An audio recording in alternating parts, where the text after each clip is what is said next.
Me llamo Laura y soy de Mallorca.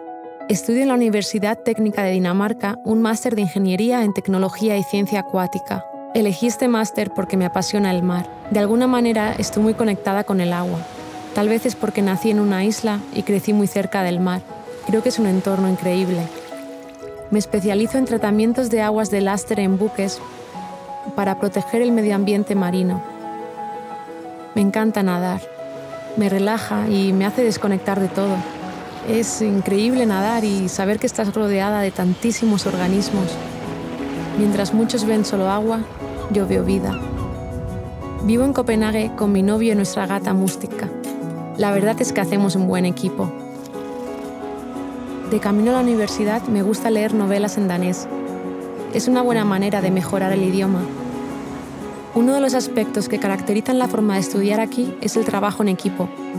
La mayoría de los trabajos se entregan en grupo. Lo que también es especial es que puedes personalizar mucho tus estudios y obtener conocimientos en diferentes áreas de interés. Y luego el profesorado. Por lo menos en este máster puedo decir que tienen a un excelente equipo de profesionales. El agua es nuestro recurso más preciado. Sus propiedades varían mucho de un lugar a otro. Y todavía nos falta tanto por aprender. El mar es poderoso y contiene tanta vida. Significa mucho para mí poder dedicarme a conservar y proteger algo tan valioso como es el medio ambiente marino.